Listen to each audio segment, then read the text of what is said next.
Hello and welcome to Words and Bubbles. So the question I'm asking today is, are He-Man and Shazam essentially the same character? Before I get into that though, I'm not crazy about Shazam as the second character's name. I still think of him as Captain Marvel. For those who don't know, and sorry for the digression for those who do, Captain Marvel was a character whose adventures were published by Fawcett Comics starting in 1940. The books were hugely popular, but they stopped in 1953 for two main reasons. The first is that, after the war, superheroes just became less popular. The second is that DC Comics, who were called National Comics at the time, sued them, saying that Captain Marvel was too similar to Superman. So they stopped. In 1972, they licensed and later sold the character rights to DC, because who else was going to buy the rights to a character they'd get sued for using? But that meant that there was a period of almost 20 years where the character was absent. And in that time, Marvel had launched its own character with the name Captain Marvel, which always struck me as a bit scuzzy, but that's not what I'm here to talk about. Okay, so there was some legal wrangling between DC and Marvel that I won't get into. The important bit is that in the end, DC was allowed to name their character Captain Marvel, but they weren't allowed to title the books in which he appeared Captain Marvel or anything of the sort. So most of the books that feature Captain Marvel were titled something like Shazam, because that is the word young Billy Batson needs to shout out to become his superhero alter ego, Captain Marvel. To further complicate things, a little more than 10 years ago, DC decided to officially change the character's name to Shazam. They figured, as that was the title of his books anyway, that is what most people knew him as. So that's what he should be called. Makes sense except for a few things. The first was that another character in the book already had that name, the wizard who granted Billy his powers. The second is that Billy activated and deactivated his powers by saying Shazam, which is a problem when that's his name. I mean, how does he do things like introduce himself? Lastly, and most importantly, lots of people had grown up with him being called Captain Marvel, and were, understandably, resistant to change. All of which has meant that DC has recently taken to calling the character the Captain. I don't know whether this change will stick. What I do know is that I still think of him as Captain Marvel. Now this isn't a diss to Marvel's Captain Marvel, who, just to further muddy the waters, isn't the same Captain Marvel as the one who was around in 1972. Something else I won't go into. Anyway, back to my point, and sorry for rambling. From here on, I will call the character Captain Marvel. Not only because that's the name I prefer, but also because it was the name the character went by in the early 1980s, which is the era I'm most concerned with here. I didn't use it in the title because I didn't want to cause confusion, but I think this sorts that out. Main thing to remember is that all of this has nothing to do with Carol Danvers, Marvel's Captain Marvel. Sorry, that was much longer than I thought it would be. Back to the question, are He-Man and Captain Marvel the same character? The obvious answer here is no. Captain Marvel is a clean-cut superhero. He-Man is a loincloth-wearing, sword-wielding fantasy warrior, much closer to someone like Conan, say, than the typical spandex-wearing superhero. In fact, I mentioned before that Fawcett Comics was sued for Captain Marvel being too like Superman. Well, Mattel, the toy manufacturer responsible for He-Man, was sued for their creation being too like Conan. Another long story. Suffice to say, as the Conan people thought He-Man was too similar to Conan, and as the Superman people thought that Captain Marvel was too similar to Superman, and as I don't think anyone has ever mistaken Conan for Superman, it's a fair assumption that not only are He-Man and Captain Marvel not the same character in any meaningful way, but that they share very little in common. I mean, besides for all the muscles and the habit their creators have for being sued. However, look a bit deeper and their similarities become more obvious. To start with, both characters transform into their heroic alter egos. Prince Adam becomes He-Man, and Billy Batson becomes Captain Marvel. In and of itself, this doesn't mean much. After all, there are lots of characters in fiction who transform into their alter ego. Bruce Banner transforming into the Hulk and Johnny Blaze transforming into Ghost Rider are two obvious examples. Still, it isn't as common as one might think. Sure, there are lots of secret identities and superhero costumes, but Clark Kent ripping off his shirt to reveal his Superman costume underneath, or Bruce Wayne putting on a mask to become Batman, is not a transformation. Not in the way I mean anyway. Not a proper physical transformation from one state to another. The website Ranker has a list of the best 285 superheroes. I counted, only 13 of these undergo a transformation of the type I'm talking about. And of those, one was Captain Marvel and another Shazam, so I don't know what that's about. Admittedly, this quick count isn't properly scientific, but it suffices in that it allows me to say that roughly 6% of superheroes transform in the way He-Man and Captain Marvel do. At least it does if I'm not at all strict about what the word roughly means. More important than the fact that they transform is the manner in which they transform. Both shout magic words. In the case of Billy Batson, the word is Shazam. In the case of Prince Adam, it's by the power of Grayskull. After which lightning crashes down around them and electricity sparks around them, transforming them into Captain Marvel and He-Man respectively. And both Captain Marvel and He-Man are idealized versions of their teenage alter egos. I say teenage here. Okay, it's obvious Billy Batson's a teenager. With Prince Adam I might get some pushback. In the original 80s cartoon, he looks just like He-Man. What sets them apart are their outfits. He-Man also has a slightly deeper voice and more of a tan, but they're still obviously the same person. Still, Prince Adam was originally supposed to be a teenager. The reason the two look the same has to do with the cost savings involved in being able to reuse the animation for both. You must remember this is the same production that, famously, changed the name of He-Man's bumbling wizard friend from Gorpo to Orko, because an O was symmetrical, which meant that his animation cells could be flipped and used twice as often.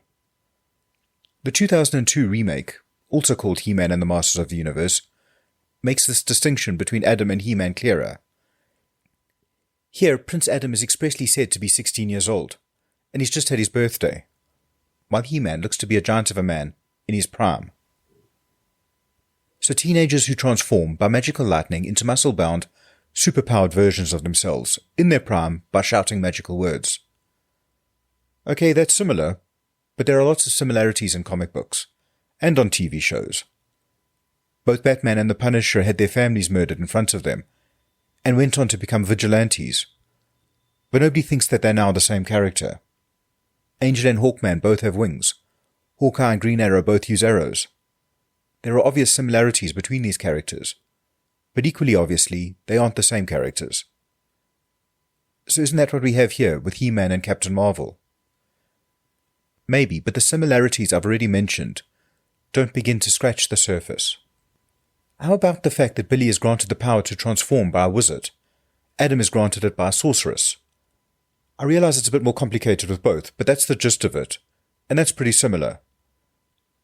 And although both of these great mages have other names, they typically just go by the wizard or the sorceress. What's more, both the wizard and the sorceress, and by extension Captain Marvel and He-Man, guard mystical sites that are the repositories of much of their respective world's magical items and knowledge. These sites are often shown to be the lair of the respective mages, and a refuge for the heroes. These sites are also often the prize the villains of the pieces target, as conquering them will allow whatever diabolical plans those villains have to come to fruition. In the lore of Captain Marvel, that site is the Rock of Eternity. With He-Man, you guessed it, Castle Grayskull. Another interesting tidbit.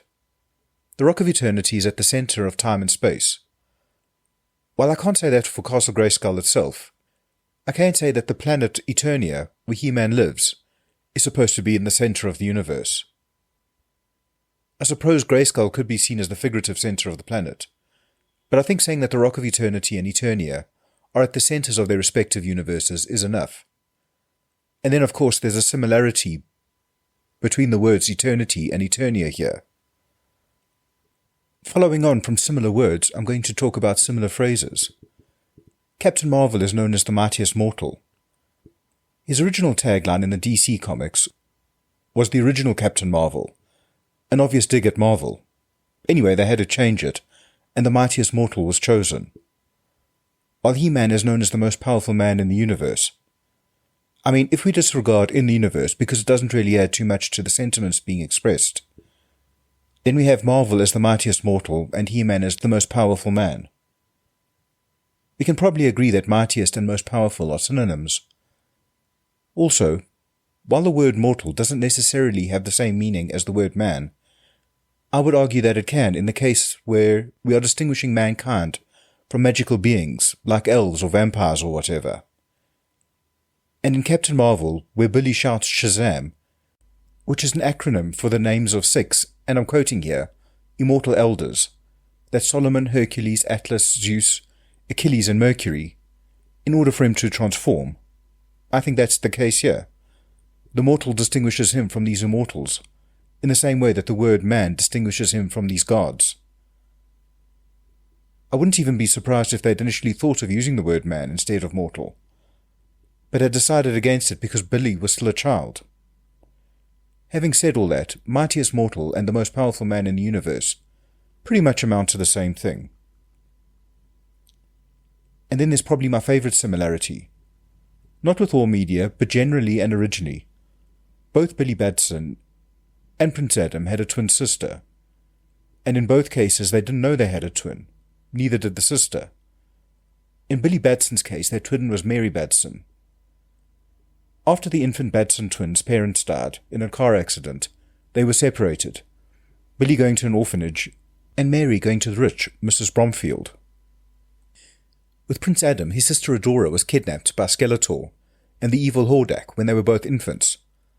Hordak then raised her to become one of his most senior henchmen.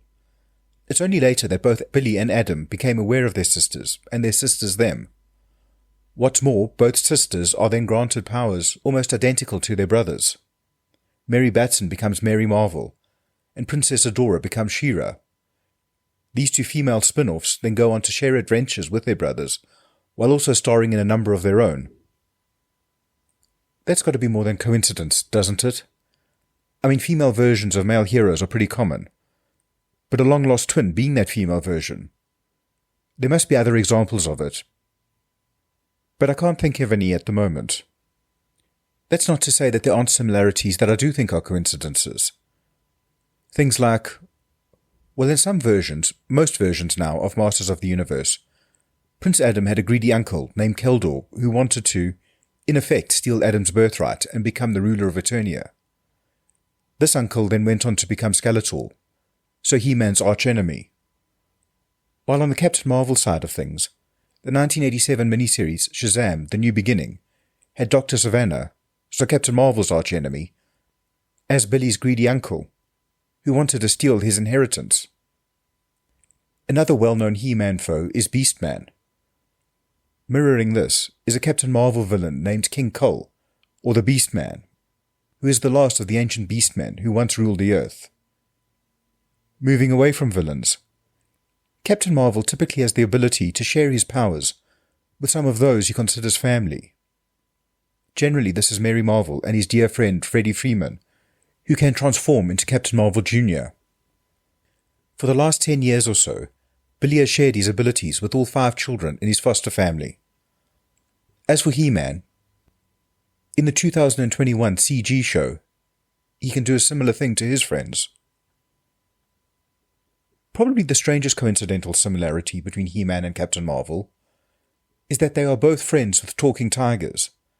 In He-Man's case, that tiger is Battlecat, or when he hasn't been transformed, Adam's best friend Cringer. In Captain Marvel's, it's an anthropomorphic tiger introduced in 1947 named Talkie Tawny. In those early comic books, Talkie, a talking Bengal tiger from India, comes to America because he wants to integrate into US culture. Things don't go as planned because a talking tiger scares the bejesus out of everyone he meets. Except, of course, for Captain Marvel, who befriends him and gets him a job as a museum tour guide. Talkie becomes a regular on the comic book and goes on to become Billy and the Captain's best friend. Okay, so the two tigers don't have much in common besides for being tigers. Battlecat is a giant savage tiger who, aside from being green, looks very much like a tiger. Talkie is dignified and cultured. He walks on his hind legs and wears fine suits. But still, they're both tigers and they both talk. And they both are, arguably, our hero's best friends. And there's even one story where Talkie, living in a zoo and looking very much like a typical tiger, is transformed by Captain Marvel to help him fight Black Adam. The spell doesn't work perfectly, but it works well enough that we have a very Battlecat-looking talkie. And on the other side of things, there is this concept art from the CG Netflix series, where Cringer was depicted as being humanoid. It was an idea that ultimately wasn't pursued, but it's still an idea floating in the ether. Okay, so all that being the case, why do I say that it's a coincidence that they both have tiger best friends? Well, as I said, Talkie debuted in the 1940s, so he obviously can't be based on Battlecat, who appeared nearly 40 years later.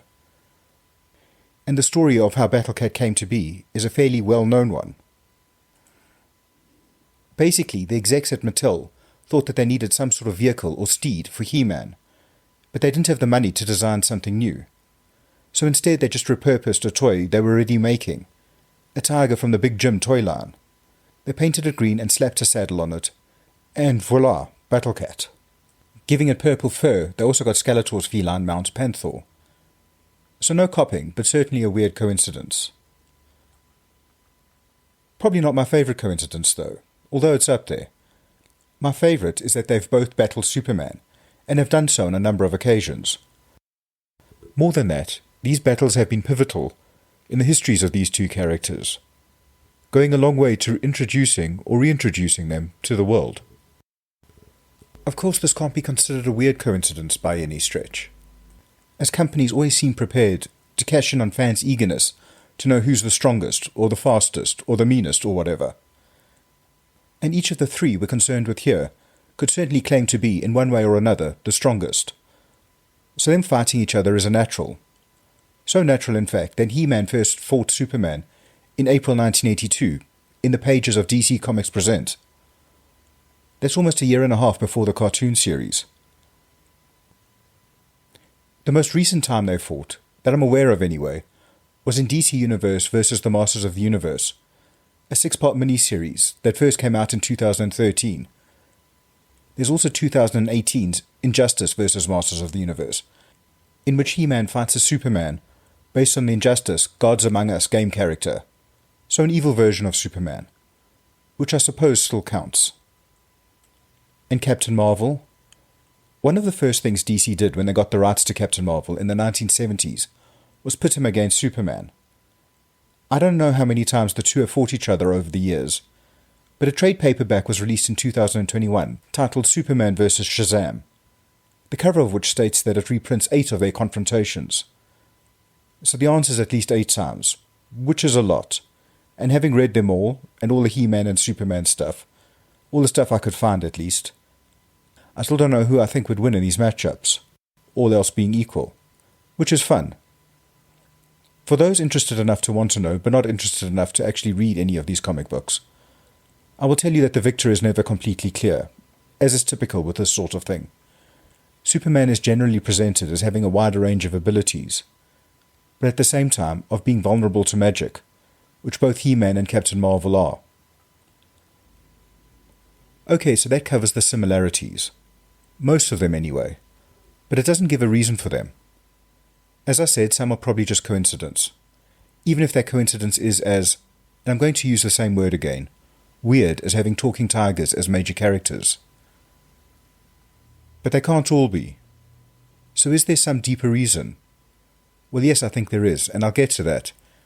But first let me say that He-Man in particular, and the Masters of the Universe in general, weren't always portrayed in the way they were in the 80s cartoon. No, the first time the story was told was in the little mini-comics that came with the Masters of the Universe toys.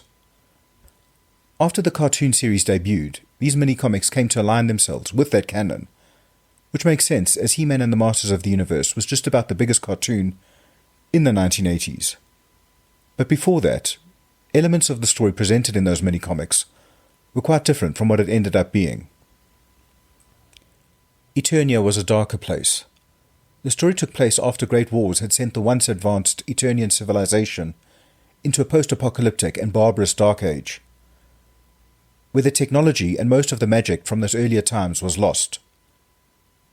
So was all the other foundational knowledge that supported such a sophisticated society. A few, the Masters of the Universe, had some small access to that technology, some small glimpse of that lost knowledge, enough to set them apart from the barbarians they were surrounded by, but not enough to civilize the land. Into the setting was born He-Man. But it wasn't the He-Man we know. For a start, there was no Prince Adam. Instead, He-Man was a heroic barbarian in the mold of Conan, who left his jungle home to seek adventure and to protect that home by battling the evil forces that sought to control Castle Grayskull. You see, in this version, Grayskull was a legendary castle that functioned as a storehouse for all that lost knowledge and technology and magical items. A locked storehouse that could only be opened when the two halves of the split power sword were united. He-Man didn't know all of this yet. As he was the first of his people to venture into that outside world, he had only heard tales of Grayskull. But those tales were enough to spur him into leaving. He soon came upon a woman being attacked by a monster. Being a hero, he rushed to help, armed with nothing but his great natural strength. The woman helped him using magic. She was a sorceress, the sorceress. But, as with He-Man, this isn't the sorceress most of us are familiar with. To start with, she was green-skinned. This wasn't intentional. Instead, the comic book artist misinterpreted the green leotard she was wearing in the concept art. Nevertheless, she was green-skinned. And instead of the falcon-inspired garb she wore in the cartoon, she had on a cobra headdress. Most importantly, she didn't live in Grayskull. Instead, we normally see her in idyllic glades. Anyway, so after He-Man saves her, she gives him some of the weapons, armor, and vehicles, all made by the ancients before the Great Wars, that she has been guarding for years. Amongst these artifacts were 2 harnesses, one of which increased his already impressive strength. The other surrounded him with a protective force field. The power sword wasn't one of these initial items. So, instead, He-Man's primary weapon back then was a huge battle axe. Even when he did possess the power sword, or half of it anyway, he mainly just held on to it to keep it safe from Skeletor, and used the axe as his weapon of choice. Speaking of Skeletor, back then there was no talk of him being He-Man's uncle. Instead, he was a creature from another dimension. The Great Wars had ripped a hole in the dimensional wall, landing him in Eternia. So one of his main motivations at this early stage, maybe his greatest motivation, was to use the reunited power sword to not only enter Grayskull, but to reopen that tear, so that others of his kind could enter Eternia and help him conquer it. Others were different too. Teela was described as a warrior goddess numerous times. Her body was also said to possess the spirits of many ancestral champions. I don't know what any of that meant beyond her being a great warrior, because as far as I remember, it was never explained. Man-at-Arms wasn't her father to start with, though the mini-comics later established that he was. Stratos began as a villain in the first mini-comic, but was a hero from then on. There wasn't a story explaining this change of heart, more just a we made a mistake because he's supposed to be a good guy from the creators, so let's just have him be a good guy from here on and hope no one notices. So it's clear that this storyline, the one presented in the mini-comics, bore little resemblance to the world of Captain Marvel, and He-Man himself was nothing like the Captain. So what happened? 2 things. The first a relatively minor one. Between the mini-comics and the series, there was another place where the Masters of the Universe story was told. A comic book mini-series. These were regular comic books rather than the mini-comics, and were published by DC. Mattel had got DC to help with the mini-comics, so the expansion to regular comics seems a natural one. The mini-series only lasted 3 issues, but it, together with DC Comics Presents 47, and a Masters of the Universe preview insert, both of which co-starred Superman, were enough to usher in the idea of Prince Adam. The idea, but not the finished product. Very much what seems like a first draft. So the basic concept was that Adam was a sort of Bruce Wayne character, who pretended to be an idle playboy, but who, when he was needed, became He-Man. But the execution was odd. Let me take an example from DC Presents. In one scene near the start of the book, Adam picks up and then tosses aside some very heavy-looking exercise equipment. A few panels later, he twists a big barbell into a knot.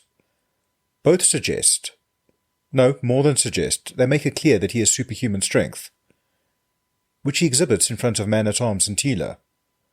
But the book also makes it clear that they don't think he's He-Man. They apparently just think that he's some metal-bending idle playboy. More than that, Teela rescues Adam from an impending bar fight a little later. Which, I mean, why? He can bend bars. Surely he can deal with the bully. She even scoffs at the idea of Adam winning if a fight were to happen. The only rationale I can muster is that maybe everyone on Eternia is super strong in this version. But that is, at best, a thumbsuck. Something else weird. At the start of the preview comic book, Adam shows up to some royal banquet with women on each arm, because he's a playboy and they really want you to know it. And Man-at-Arms makes some jibe about him only having 2 wenches, and that he must be losing his charm. Okay, that hasn't aged particularly well, but on the next page, Man-at-Arms uses wench as a verb, saying that Adam was out wenching again, which means visiting prostitutes or at least promiscuous women, which, even viewed through an 80s lens, is a bit creepy for a property aimed at 7-year-olds. What's more, the Queen, unnamed here but I think identified as Marlena in the first issue of the miniseries, defends her son. To be fair to Adam, this wenching lifestyle is just an act to throw people off the idea that he's He-Man. And it's an act he probably needs, as it's made clear in the first issue of the miniseries that the only thing that separates Adam from He-Man are the clothes that he wears. At least, that separates them appearance-wise. As to the question of whether there's some transformation that separates them on some sort of physical level, I'm not sure. There's no by the power of Grayskull. What does happen is that Adam enters the Cavern of Power, which is where the sorceress lives in this version. And there is a flash of light, and then there is He-Man standing there. But I'm not sure if this is an actual transformation, or just a change of outfit, like Clark Kent changing into Superman in a telephone booth. I tend to think it's just a clothes change for a number of reasons. Obviously, there's the Adam bending metal bars with his bare hands thing.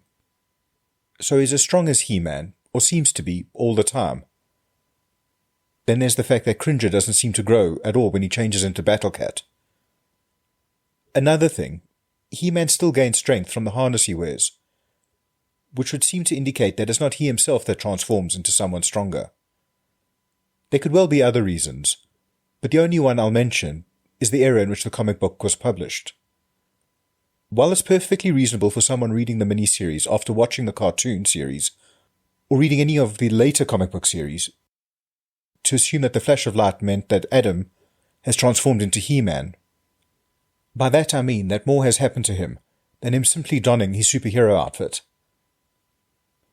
I don't think that is an assumption that could be made when these books were released, which was about 6 months, maybe a bit longer before the 80 series. At that time, there was no by the power of Grayskull lens to view the transformation through. So I think it's fair to say that most readers at the time would assume that he just changed clothes, especially as, in DC Presents, a few pages before Adam becomes He-Man, we have the often repeated iconic image of Clark Kent pulling open his shirt to reveal his costume underneath, thereby transforming, you didn't see my air quotes but they were there, into Superman. This seems the likely lens through which any early reader would interpret Adam becoming He-Man. And if this were not what was intended, I would imagine that there would have to be a fair bit of exposition to explain how Adam transformed. Something like the exposition that's given in the opening sequence of the original cartoon series. Because this would be the first time any of those readers heard anything about it. Regardless, the DC miniseries can be seen as a step towards He-Man becoming a more conventional superhero, and therefore a step towards the Masters of the Universe we know now. But it didn't get us all the way there, not even close. A much bigger factor in the change in the story's trajectory was the animated series itself. The story goes that Mark Ellis, who was the marketing director of Mattel, was trying to sell the Masters of the Universe toys to toy shops. In one such meeting, he was talking to the execs at Toys R Us, They weren't sure that little kids would understand the toys. Ellis showed them a mock-up of one of the mini-comics, and assured them that each toy would include a mini-comic where part of the story, typically that part related to whatever character the toy was of, would be laid out so kids would understand. But one of the execs wasn't so sure. He felt that a large segment of the target demographic would be too young to read the comics. This painted Ellis into a corner, so he lied. He said that there were also going to be 2 hour-long cartoon specials. This changed the exec's mind, but it meant that there were now going to have to be cartoon specials. So Ellis went about trying to make that happen. Hanna-Barbera passed on the idea, but Filmation was far more receptive. They did have one suggestion, though. Instead of making the specials, why not make a whole series? Lou Scheimer, the head of Filmation, argued, what TV station chief wouldn't buy a series with guaranteed ad revenue? And as Mattel were going to place ads for their Masters of the Universe toys during the series, that revenue was guaranteed. Mattel agreed with his reasoning, so that's what they did. And the rest is history. He-Man and the Masters of the Universe became the highest-rated kids show in America at the time, with nearly 9 million tuning in every weekday to one of the 166 stations on which it was syndicated. Even more tuned in worldwide, as it was broadcast in 37 other countries. The toys enjoyed similar, if not greater popularity. A year after the show debuted, the New York Times had an article stating that 70 million of the dolls had been sold worldwide. 55 million of those in the US alone. All of which made for some odd facts. Things like, in the US, Mattel sold 1.7 dolls for each child aged 9 or younger. And that, technically, some of the mini comic books that came packaged with the dolls were amongst some of the best-selling comic books ever. Okay, so you're probably thinking something along the lines of, that's all well and good, but what does it have to do with He-Man being Captain Marvel? Here's the thing. As I said, Mattel decided on Filmation to produce the series. Now, Filmation were old pros when it came to animated series. At the time, they had been in the business for 20 years and had produced dozens of kid shows. So they knew that a post-apocalyptic landscape was not the best setting for a kid show, and that having a main character renowned for his wenching probably wasn't a good idea. Also importantly, they had a long history of working with superheroes. Superman, Batman, Superboy, even Aquaman. And guess who's on the list? Yep, Captain Marvel. And not just in passing. Not just as a foe for Superman one episode, or as a temporary partner for Superboy, or something like that. Between 1974 and 1976, they produced a live-action series, their first, called Shazam, which featured Captain Marvel. Not everything was as it was in the comics. For example, Billy travels around the US in a motorhome, looking for wrongs to right. And he does so with his guardian, a character not in the comic books, named Mentor. But there's still a lot that's the same. Most notably, Billy, a teenager, saying the magic word Shazam to transform into Captain Marvel. But even if that were not the case, one would imagine that the producers would be aware how the story was originally presented.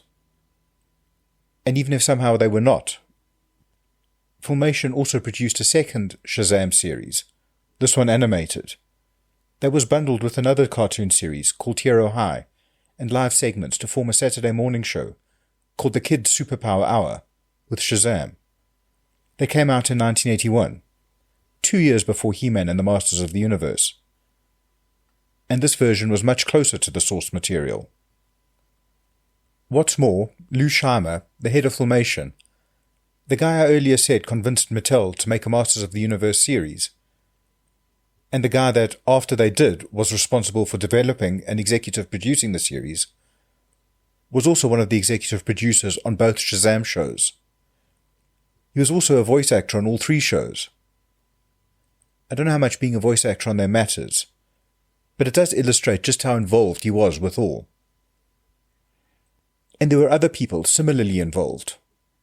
Maybe not with all 3 shows, but with the animated Shazam and with He-Man. Arthur Nadell was a director of Shazam and an executive vice president of creative affairs on He-Man. Probably more influential were the shared writers. Three of them, Tom Ruegger, who later created Pinky and the Brain, Tiny Toons, and the Animaniacs, Paul Dini, who you might know from his work on Batman the Animated Series and Batman Beyond, and Robbie London, who went on to produce a whole lot of stuff, including Captain Planet and G.I. Joe, are responsible, in whole or in part, for writing the first 4 episodes of He-Man and the Masters of the Universe.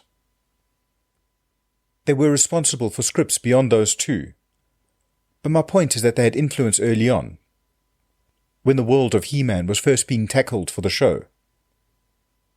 Oh, also Dini wrote comic books after this, including Shazam, The Power of Hope. Now, I'm in no way saying that they stole ideas from Shazam per se.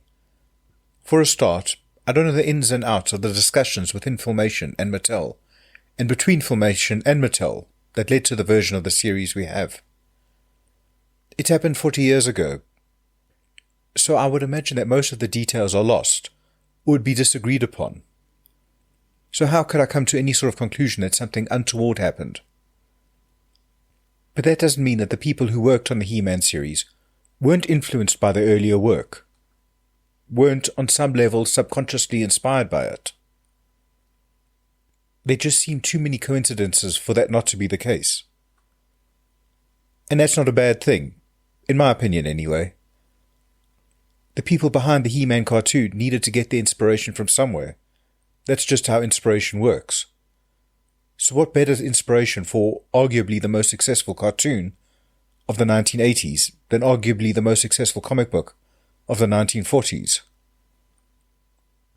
Hell, there was just over 40 years between the two. And there's just over 40 years between us now and the original He-Man cartoon. And if someone came out with some franchise inspired by He-Man in some way, I'd be there for it.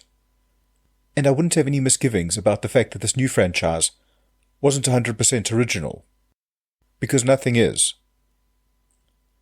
So here, with this video, my point is, isn't it great, fantastic that He-Man is so similar to Captain Marvel, potentially so connected to him? Strengthening that connection is some of the voice acting. I mentioned Lou Scheimer before. He-Man fans, tell me if you recognize this. I wonder where Mr. Mind went. Oh, well, maybe she'll mistake me for a blade of grass. Ooh, when I get my neck on that Savannah. Let me help you out. Can I go too? They might need some magic. I don't think so, Orko. Well, I guess I should stick around here and practice a few tricks for the banquet. On the other hand, one can never tell what might come in handy. All right, Orko, you can go. That's right, he did multiple voices on both shows. But I think, most notably, Mr. Mind, Captain Marvel's super-intelligent, telepathic caterpillar foe, and Orko. An even closer connection is Alan Oppenheimer, who did Skeletor in the He-Man cartoon,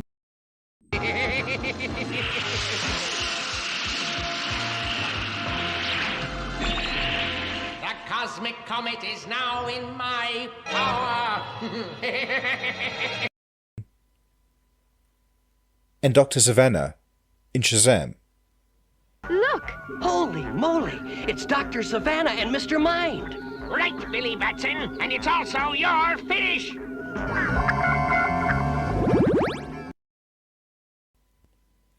In other words, he was the voice of the arch-villain in both series. If that's not enough of a connection, I have one last one. Before the release of the He-Man series, Mattel released a number of commercials for the toys.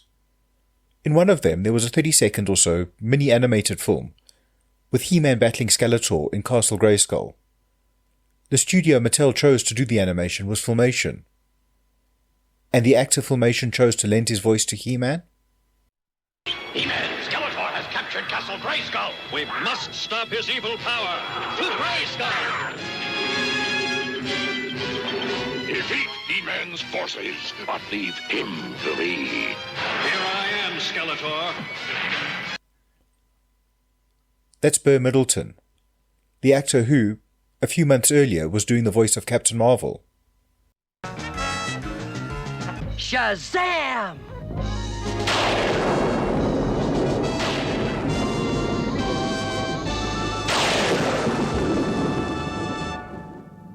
I think I have a little score to settle with these guys. Turn on that machine, Freckles.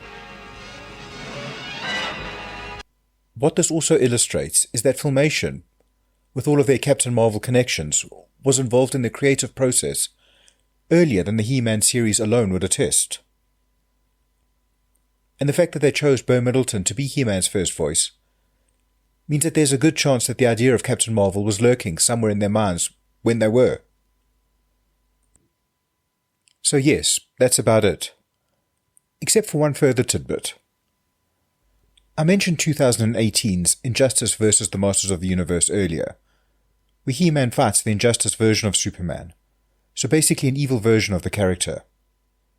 In the story, He-Man loses the power of Grayskull, and so is forced to be Adam, until the wizard, yes, that wizard, contacts him from the Rock of Eternity and grants him the powers of Captain Marvel when he says the magic word Shazam.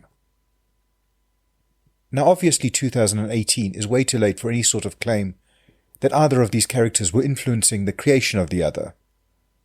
But it is interesting, a bit of a full circle, maybe a tacit admission of how similar these two are.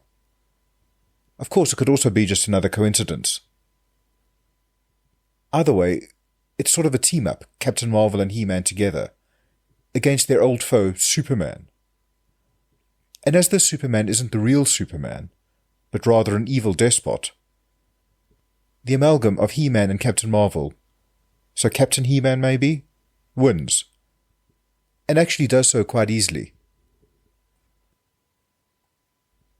Anyway, thanks for watching. Appreciate you getting to the end. Please do all those little things that the algorithm likes. Hope to see you again, and goodbye.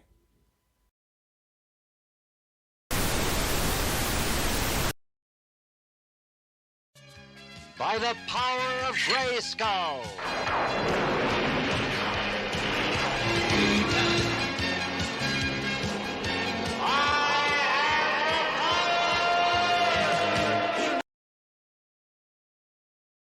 Billy speaks the wizard's name. Shazam! Billy becomes Captain Marvel.